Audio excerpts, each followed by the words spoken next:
I want to share something that I probably haven't shared before. And, I'm going to take a step of faith here. Yeah. When I was a small kid, I was probably 6 years old. And I went to a vacation Bible study at our Presbyterian church. We raised Presbyterian. And my sister actually taught the Bible study. But about a week later, my dad and I were on the farm, and I remember standing on the bench seat of his truck, driving down an old dirt road, and I saw Jesus. I saw Jesus and two disciples, and I had my dad stop the truck. And I don't remember the words that were exchanged, but we left, and I couldn't stop talking about Jesus.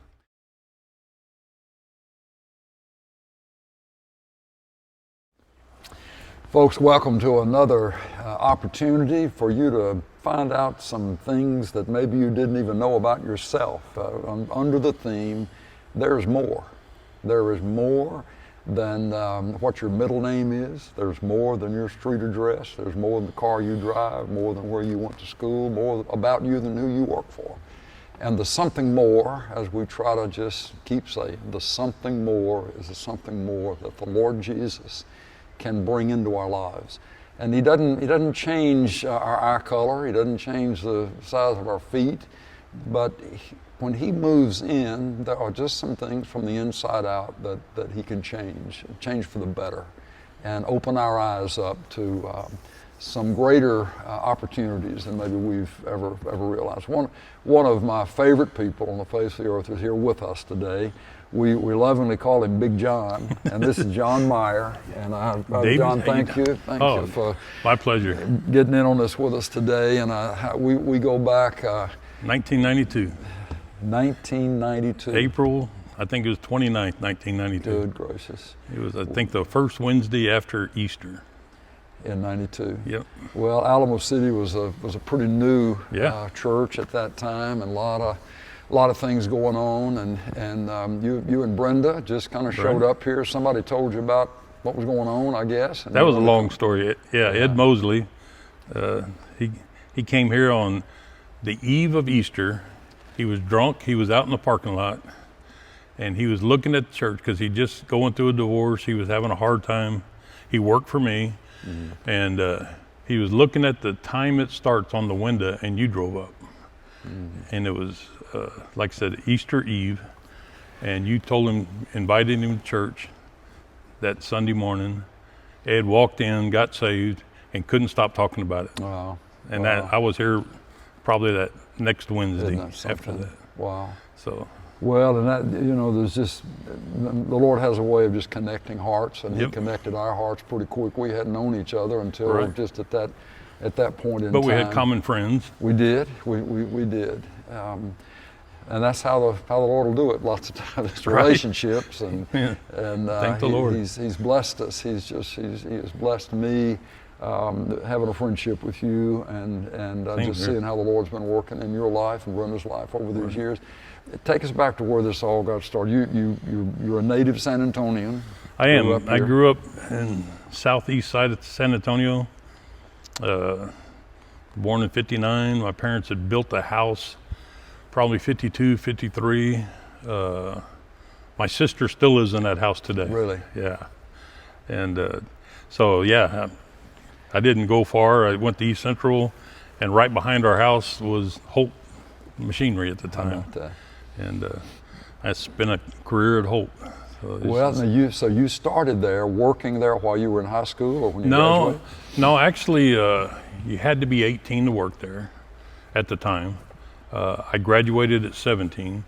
It was going to be 3 months before I turned 18, but I knew a lot of people there because I was always over there aggravating them, And so when I turned 18, went and applied, got the job that day, and started working as a mechanic there. As a mechanic? In 77. Okay. All right, now where did you get your mechanics training? My brother was always into race cars or something. So we were always working on cars. I had motorcycles, always working on motorcycles. So just had a mechanical aptitude and just applied it. Diesel engine, and started over there in the engine department. How about that? So how long were you kind of in that lane with them? Because you've moved from there So consistently up. Holt Machinery was a lot smaller dealership back then. It was actually owned by a cousin of Peter Holt, and the gentleman's name was Holt Atherton, and good family. They, of course, brought me in. There wasn't a lot of employees there. Started as a mechanic. And they started investing in me, and I think I was 19. I was a supervisor in the shop, How about that? And older guys working under you. Yeah, and because you were bigger than most of them, probably. So well, did you grow? I mean, get taller physically? When I was a senior in high school, probably grew a little bit after that, but I was like 6'4", probably 235 at the time when I graduated. Graduated from high school. Yeah. Did the football coaches try to get you to? Yeah, I played football. I played a little bit of semi-pro football. That's where me and Billy Hobbs had a connection. I didn't know that. Yeah. I didn't know that, John. How about that? But never played college ball. Yeah. I was too busy working. Okay, so you were a supervisor. Yeah. So did that. It's funny. You're going to ask me, what I learned from some of this. I want to just kind of back up a little bit. So I'm 18 years old now, 19, and I'm a mechanic, and I'm got peers, we're always talking about the supervisor, and how dumb he was or how lazy he was. And then when I became a supervisor, I was like, they're still meeting over there, but I'm not there. So they were still talking about the supervisor. So I learned a valuable lesson to encourage people to be that kind of friend that you wish you would have had back then, that would encourage you to be a leader. So that was probably a really hard lesson for me to learn, because there was a lot of resentment when somebody in a peer group becomes a supervisor. And it's hard to now step up when the people around you didn't get to step up. So I learned right then, you got to encourage those around you to do better. All right, so did that. I was a supervisor for a few years. It moved into a manager's position. Now it's about 10 years into this thing, and Peter Holt and his dad, B.D. Holt, come and bought out their cousin. So now we're Holt of Texas. And so it's a new ownership, and it's getting to be a bigger company pretty quick. And I took a role as a supervisor and did that for about 10 years, and then had an opportunity to be a manager over our welding and manufacturing group. So I think it was 97 when I had that opportunity. Okay, let me interrupt you. I want you to come back and pick that up. They kept picking you for these positions, and they weren't picking your positions where it was just you by yourself staring at something, doing the job yourself. They would pick you to be over people. They had to have the sense that John gets along with people. Yeah. He's not going to make everybody mad or run everybody off or whatever. Where did you get that, John? Who influenced you along that line? I think playing football, you learn how to be a team member. I took an auto mechanics course in high school and was a team leader there. So I think I got some really good training on how to kind of influence and help people. And so I think they saw that in me.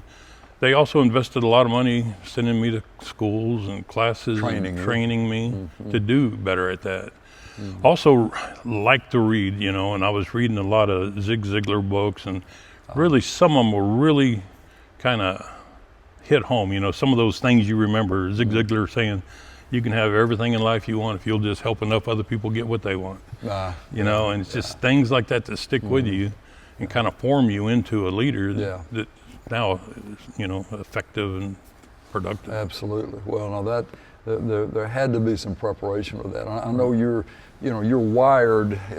You're a gentle bear. I mean, there's some you're not roaming around just staying mad at everything. You could tear things up if you got mad in a hurry.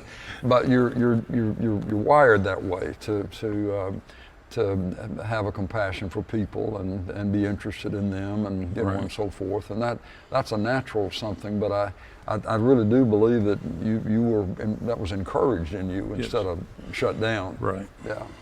No, I agree 100%. Really good. We got a good training department at Holt currently. A lot of good encouragement there with some of those training instructors. Yeah. Yeah. Again, Brian Tracy, Zig Ziglar made a big influence in my life. And then leaders that I've had, Paul Holzmers, and some of the other leaders that really have encouraged not only my leadership development, but also my walk with the Lord. Mm. And there was a mixture of that at Holt, in a sense? There was. I would say 1987, due to that whole acquisition, having some new people brought in. Paul Holzmer came in, and he was the guy that really encouraged my walk with the Lord. Mm-hmm. And that was really impactful. How did he do that, John? What do you remember that he did that pulled you more? I want to share something that I probably haven't shared before. Mm. And I'm gonna take a step of faith here. Yeah. When I was a small kid, I was probably 6 years old, and I went to a vacation Bible study at our Presbyterian church. We raised Presbyterian, and my sister actually taught the Bible study. But about a week later, my dad and I were on the farm, and I remember standing on the bench seat of his truck, driving down an old dirt road, and I saw Jesus. I saw Jesus and two disciples, and I had my dad stop the truck, and I don't remember the words that were exchanged, but we left, and I couldn't stop talking about Jesus. Now, was this out the front windshield? No, he walked up to the driver's side door. John. And so, Acts 2:17, it says, "In the end days, young men will see visions, old men will dream dreams." Yeah. And I'm paraphrasing that because it had more to it. Sure. But I didn't know it until years later, because I knew Jesus was alive. It's a pillar in my life that I saw Jesus, and you can't take it away from me. Listen to that. When you were about 6 years old? I was standing in the front seat of his truck. So I was 6, 7 years old, maybe 5. So I always had that know that Jesus was alive. Couldn't take it away from me. But every church I went to, I never felt it. I never felt the sense, and I would try to have a conversation with somebody about Jesus, and it just never felt right. And so Paul was the first man that I was able to tell my testimony to. And but now, I seen him. Have I given my life to him? No. So he encouraged me to come to the church. And in 1992, when we walked in the door, my wife's Catholic, I'm Presbyterian. Billy Hobbs meets us at the door, kind of give him a little bit of our background. And he said, "We don't care where you come from, we care where you're going." And when I walked in the door, I felt that presence and that connection with the Holy Spirit that I'd never felt anywhere before. And it just lined up with what I saw as a child. Something, John? So that's kind of my testimony. I hadn't shared that a lot because it can, when I have shared it in the past, it hadn't always been received well. But that's my testimony. Listen, I tell you what, Jesus would say again and again, except you become like children, you'll not see the kingdom of heaven. You let those little children come to me. Don't you take them away from me. This is more what you need to have, that kind of heart, that believing, trusting, simple, than an adult who has all the experience and so forth. And for it to stick with you. Yeah. There's got to be some pillars in your life that you won't let get shaken, and that faith part. And you'll have professors or you'll have teachers try to shake some stuff loose, but you got to have some stuff in your life that if you don't stand for something, you'll never stand for anything. Kind of. Well, you know what you know. Yeah. You know what you know. Right. That's an amazing story. Well, and it blesses me that you sensed his presence when you came here. Absolutely. My wife, when we walked in the door, it took a lot of convincing to have Brenda come in to this church because she's Catholic. And she was like, they're not touching me, they're not throwing water on me. And by the time we left on Wednesday, we came on a Wednesday because she couldn't give up her Sunday. Yeah. The time we left on Wednesday, she asked me, what time does it start Sunday? Yeah. I mean, she got saved right there. Well, and the time passes and life changes, and Yes. we get into different settings, but the only setting that really matters for eternity is when we get up in glory, and there'll be the sense of His presence, and all the folks that we hadn't been able to be with, that we want to be with, will be there, but that's why it's important here to be connected with like-minded people.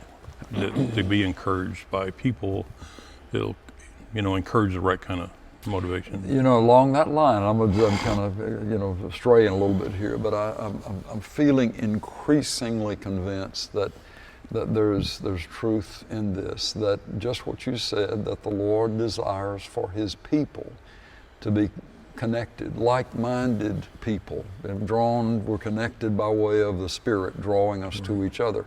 But John, we may not all be sitting next to each other in the same pews every Sunday, every week. This idea of the name of a church or the geographic location of a building, of a facility, that's how you define church. It is not how you define church. That you and I and Bert over lunch at J. Alexander's, that was church. Yeah. We were having that, and the Lord right there in the middle of us. That I feel like there's more and more freedom that the Lord is wanting to bring to His people. That don't just assume that the only place that I'm pleased with you being is in the same location on Sunday morning, or whenever. No, that's exactly right. Yeah. All right, let's get back to Holt. All right. We're working our way up, and the company has been bought. Peter and his brother. His dad, BD. Okay. And his brother was actually a part of it at the time. And so now I'm a supervisor in the shop. This opportunity comes up to manage the welding shop. We call it CAT support, but it was welding and then later manufacturing also. And so had that opportunity in '97. I think that first year we did $1.2 million in sales, there was 10 of us or 11 of us. And it just, and the freedom to grow that business. And we had made an acquisition, and my store got bigger. I had stores all over Texas, and then just the freedom to, we took over. We bought into Versiris, which was a mining company that did big mining equipment, and so I got to manage that along with as one of my responsibilities. And were you able to do that from San Antonio, or you? I did. We did that in Kilgore, so we had a store in Kilgore, a store in Longview, Dallas, Little Elm, Waco had a couple of stores, and San Antonio, Austin. So it's just stores scattered around Texas. And when you say stores, what's in those stores that you would? So it'll have a manager in it. It'll have welders and machinists and technicians that. And again, my focus then is around metal. So it's not engines and transmissions and stuff. It is undercarriage, which is the tracks on tractors, but it's the welding, fabrication stuff of either repairs or new builds. So we built some new products, and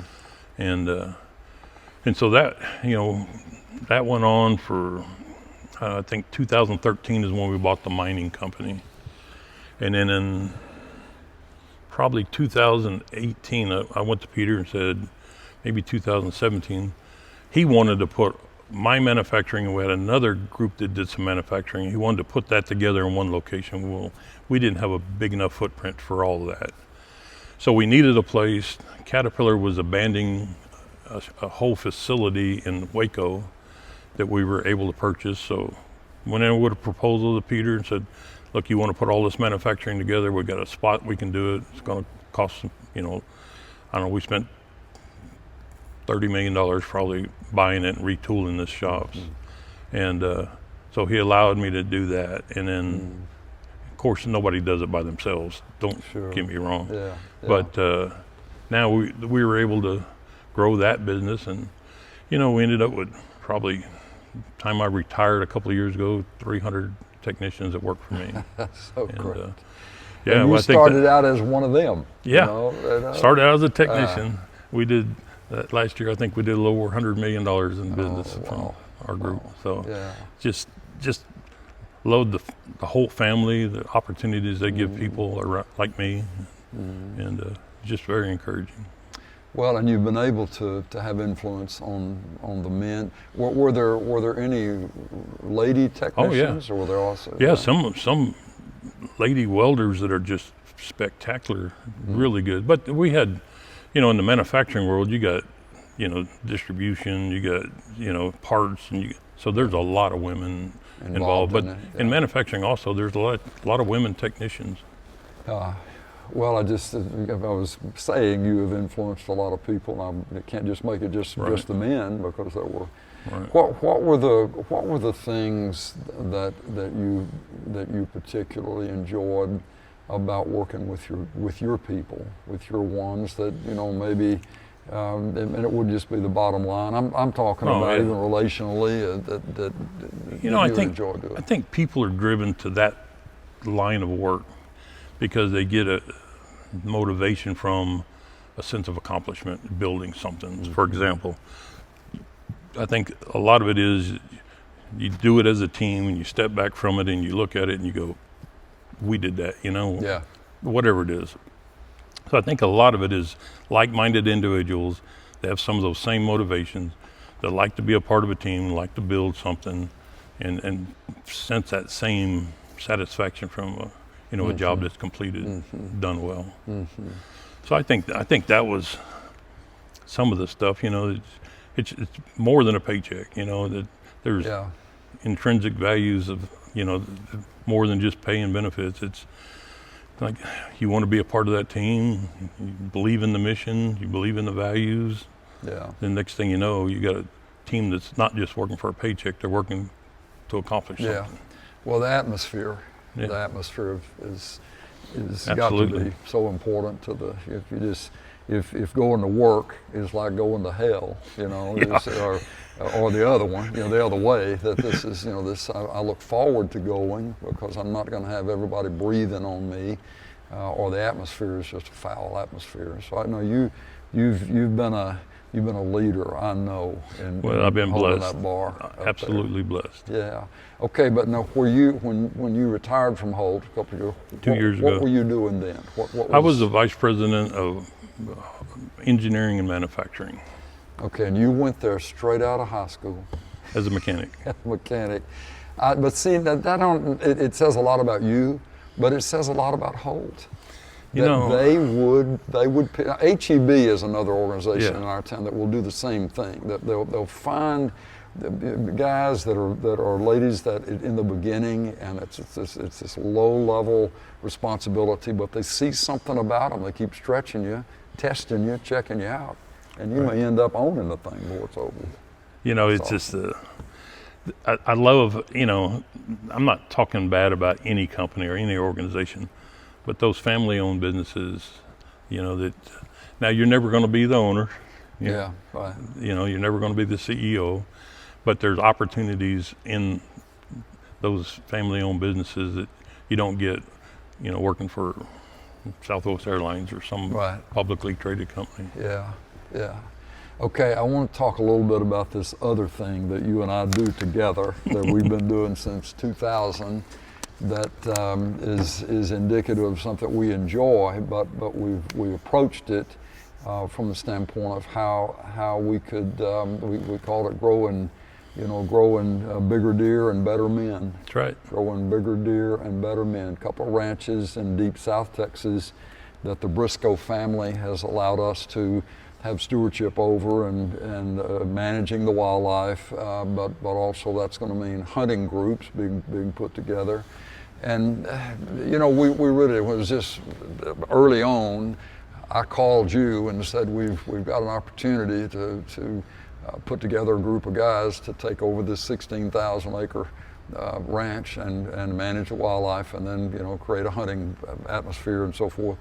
And you know, we went shoulder to shoulder on that. Started with nothing. That's exactly right. We started out pretty nervous. But I talk a little bit about that, John. And I'm not talking about it from the standpoint of the deer. It's trophy deer country, whitetail country, and we've been able to grow some amazing whitetail bucks that are just off the charts, and how the Lord's blessed us with that. But we would always say, and I can remember us having the conversation, we walking out, be stuck somewhere, or we all go, truck fall off. With our tennis shoes on in the middle of the night, trying to walk in. Middle of the night, and rattlesnakes under every fence post.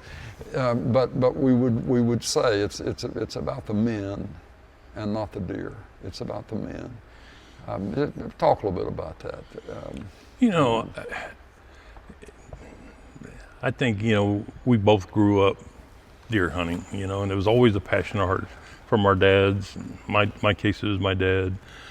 But very seldom you get an environment at a deer camp that you'd want your wife to know about. It's a lot of drinking and a lot of cussing, and we said we can't have that here. We want a family-friendly environment that even if your wife shows up or the kids show up, you won't be embarrassed. Right. And so we actually put together kind of a mission statement of what we wanted, not just about the growth of the deer, because that was part of it, because that's going to be the attraction for men, but also about how we wanted the atmosphere to be, how we wanted man to be. And we pray over all of our meals, we do things that probably aren't normal at most deer camps.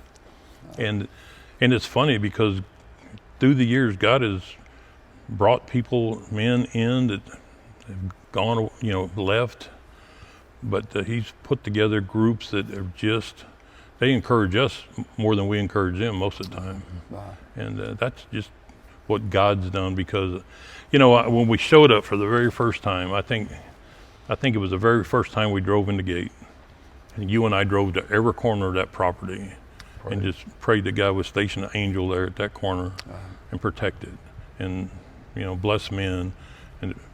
And we were talking about it today at lunch. How many people have you baptized at that church? At that ranch. Yeah. I mean, we'll have an old guy, Mickey Phillips, he's just tough old cowboy, him and his wife lived down there. Right. Next thing you know, 6 months later, you're baptizing them. They're giving their heart to the Lord. Every year I go to San Angelo and help him do a sunrise service on Easter service, and just God's just changed men down there. Well, I think too that, and this is, I got this from my dad and my granddad, who were both pastors, preachers, but they had another life than just being behind a pulpit quoting scripture. Nothing wrong with that, but they gave me the example of being involved with men out in the outdoors, fishing or hunting or just camping out or whatever, and that in those places, their example back to me was you will have men that you'll have a chance to speak into and encourage that will never come inside a church. They're not at the place. That's right. of being in a church building. And John, I can't tell you how many times that I would drive up to one of those gates, to get in, or somebody would be a common man would come and meet me there. They come through that gate, and it's like all the defenses drop, and I don't have to start asking them questions, they just begin to open up, begin to talk, and again, Jesus spent a lot of his time in the outdoors. I mean, they slept night after night, with just who knows what they laid on, but they didn't, many times, they didn't have a roof over the head. They were out in the elements of it. He didn't set another example, as if if you're going to really be a follower of Jesus, you need to always be inside a framed building or something. No, you got in a God-made world, and you watch what the Lord will do and help you show you out in that. Absolutely. Out in that environment. There have been men, we've mentioned some of that at lunch too, that there have been men who just kind of were beginning to come back to the Lord, and they had never thought that it'd be possible to see a big South Texas whitetail deer unless the atmosphere was profanity, pornography, drinking, all that kind of stuff going on. That's just how you do it. But our determination was, well, if that's what you got to do to grow big deer, we're not that interested in big deer. Right. But we want to do it. We're going to show that there is another way to do it. So you guys on the Toritas have, over the years, harvested several over 200-inch white-tailed deer, and same thing on the Espejo, those two together. And it's low fenced, it's not high fenced, we've not messed with genetics. It's just the Lord blessing what's already there. And particularly the Toritas started out as a shot-out ranch. Started out with, we didn't have a 160 deer. We had 160 deer on our whole place. Yeah, and all the, so we had, and 750 hogs. We've had great counsel from biologists and so forth, and some guys that want to work with us. But it's one of the greatest stories that I enjoy telling is just how that the Lord can open a door for you. And He did for those ranches, but he will bless you if you'll try to honor Him with what He's given you. And just because it's always been done some other way that doesn't honor Him doesn't mean that that's the way it always is going to be. So we're here we are, it's a fall, and you and I both are wondering what's showing up in the pens and down there, what's on the cameras at this point. So men, guys, if any of you are wives, maybe you're hearing this, and you just need to know, and this is our testimony, that you can take what the Lord gives you. He opens a door, but He's opened the door for you, believing that you will do with it what will honor Him. Not that just you do it the way something has always been done that doesn't honor Him. No, Lord, if you give us this, if it's a relationship, if it's a job, if it's your profession, if it's a ranch, that Lord, you've opened this door. We couldn't have done this on our own. So if we're here because you put us here, show us what it is that will honor you while we're here. And that's I love those stories, and I appreciate you being so much a part of that, John. I just love watching young men grow up down there, being a part of that with their dad, and like you said, it may not be that they're always in church, but Dad's praying for the son. Next thing you know, they're asking you to baptize them. Well, and we do a good bit of archery, and so if you're going to do that, you're going to need some good tracking dogs to help you find. And I guarantee you, we pray over those dogs before they get. Lord, help them to find them. It's pitch dark. They don't bark. They've got like a GPS collar, and the tracker, the owner, is watching where they are and how those things can do what they do in the complete darkness and snakes and whatever, but they'll find those deer. And I've seen grown men, John, just break down crying, standing over something that the Lord allowed them to harvest. It's the best that they've ever done. And I say to them, and I say this back to whoever's listening, the Lord knows how to thrill you. The Lord knows how to thrill you. And it's not the same for everybody else necessarily. Right. But if He knows that for you to be able to harvest something that you've never harvested, catch something you've never caught, that kind of thing, and you know that it's something that He had to make happen. And He made it. And He made it. And that's Peter. Peter had the Lord in his backyard for a whole night, healing other people. And then, his mother-in-law got healed, and all these folks did well, but he still hadn't bought in. It wasn't until, and I'm preaching to the choir here, but it wasn't until Jesus found them on the Sea of Galilee, Peter and Andrew, and called them, and said, just if you'll push out into the water, there'll be a bigger catch. And he said, we fished all night and didn't catch a thing. Hadn't caught a thing. But he said, I'll do what you've instructed, Lord, because it's you. He went out, they dropped the nets, and the nets nearly broke, nearly sunk both boats with all the fish in them. And it was at that point that Simon Peter, who had seen everybody else get a miracle, but they didn't touch him.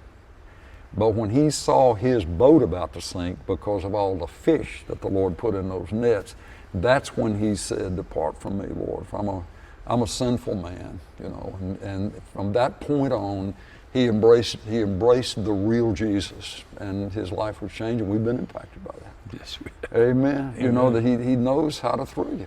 He knows how to throw us. That's so good. Oh, well, okay. Well, we'll have to do this again, and just you and Brenda are as happily retired. Y'all are traveling some. We You're up are. in the Northeast. And We went to Alaska last year and spent a couple of months up there. in Alaska, you drove up there, pulled the fifth RV wheel. up there. And Yeah. we were gone 3 months, but we spent about 2 months up there. It was Awesome. just, Awesome. man, that's what beautiful country up Yeah, there. and that is a God-made world Yes. up there. It really. No it really people, is. just beauty. Yeah. Well, that one story I have to always tell about you, John, and this was several years ago when we were trying to get a camp set up on another ranch where we were. And John has just always been, bigger than life and stronger than, the four men put together. And we were trying to get one little building jacked up and some bricks put under it or something level of that. And I was one of those big heavy jacks, and I was literally leaning on that thing trying to get it, and I couldn't get it to move.